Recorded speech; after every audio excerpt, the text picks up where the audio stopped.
parks and programs accessible for all to enjoy. Recreation and fitness opportunities that result in good health and well-being. Acting as stewards of our precious environment. And fostering partnerships and alliances that promote our parks. These are the core values of the Chicago Park District. I'm General Superintendent and CEO Tim Mitchell, and welcome to Chicago at Play.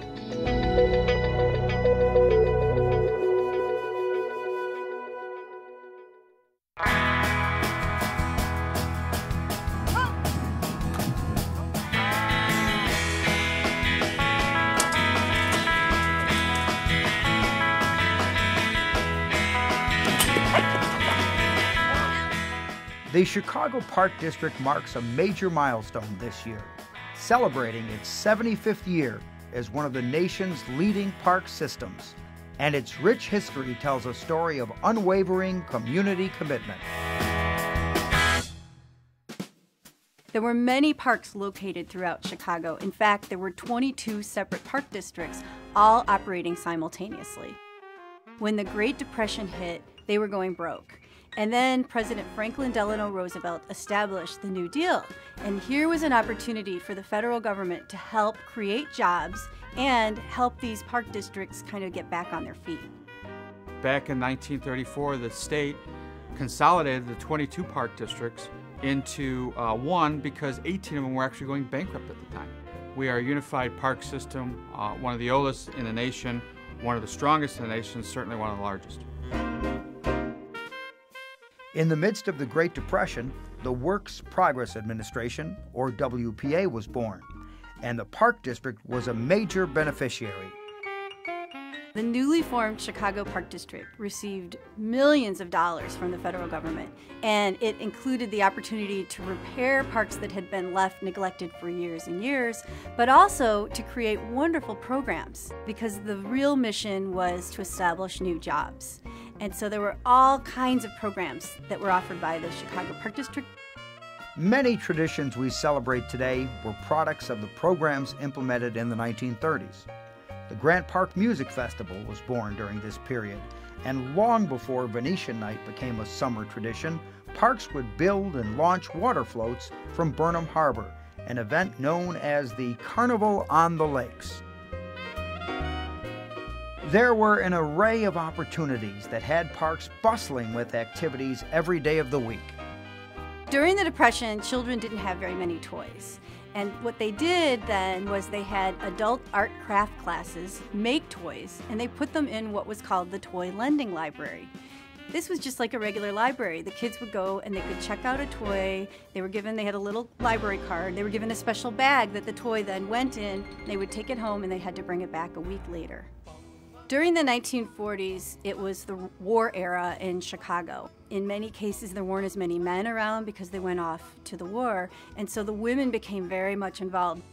There were anti-litter campaigns, there were paper drives, everybody was pulling together. Another major thing that the Chicago Park District provided was victory gardens. People could actually come to the park and grow vegetables. They needed the food, and they did it in a very symbolic way.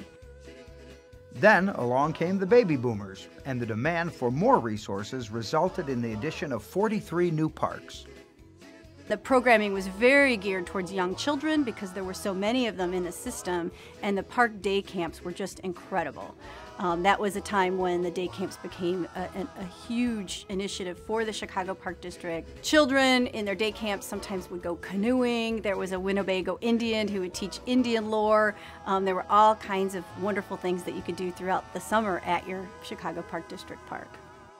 In the 1960s, the country was changing, and people needed to become more aware and more tolerant of differences, and the Chicago parks played a big role in the whole kind of free speech movement. There were all kinds of demonstrations and rallies.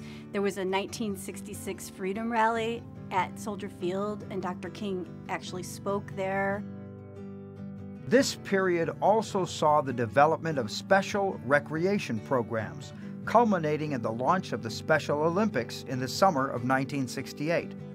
The first games were held at Soldier Field, And today, the Special Olympics are celebrated in over 150 countries worldwide. During the 1970s, there was a tremendous emphasis on active recreation, and so the Chicago Park District was primarily focusing on sports and fitness. There were a lot of different kinds of sports programs. There were yoga classes that women started taking, which really hadn't ever been provided before, all kinds of sports.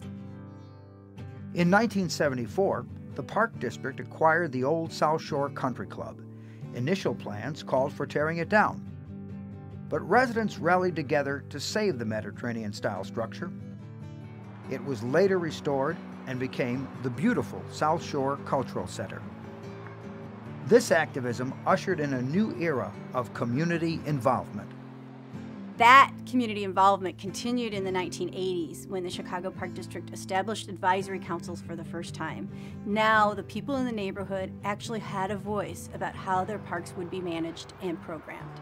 To me, the most important thing for today's usage of park is to have advisory councils, is to have communities involved on all levels, involved in advising us on the type of program we have, but also out there helping us raise funding to get those types of amenities added to their parks. In 1989, Mayor Daley was elected, and he brought with him the beginnings of a whole new era to Chicago, which had a major impact on the Chicago Park District.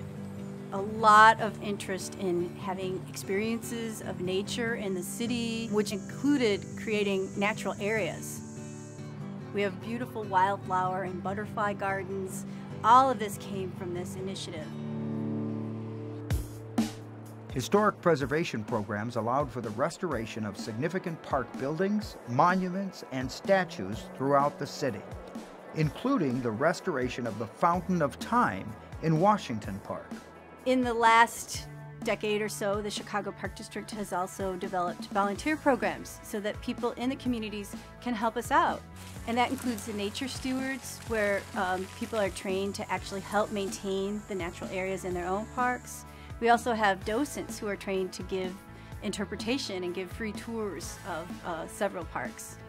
In the last couple of years, the Chicago Park District has done a wonderful job of being able to preserve the historic parks, but also to begin incorporating new programs, new ideas, new facilities that people want and need.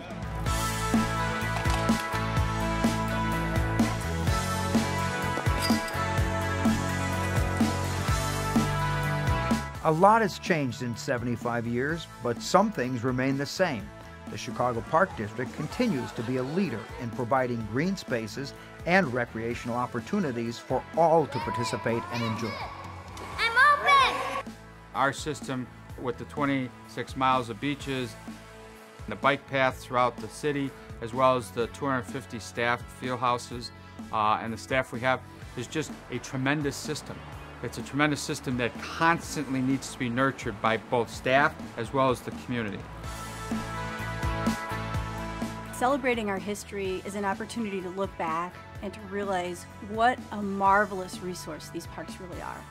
We are so fortunate in our city to have such an amazing collection of parks that include gardens and recreational facilities and lakefront in really a beautiful, beautiful setting. I don't think there is any other city in America that has such a wonderful collection of parks as we do in Chicago.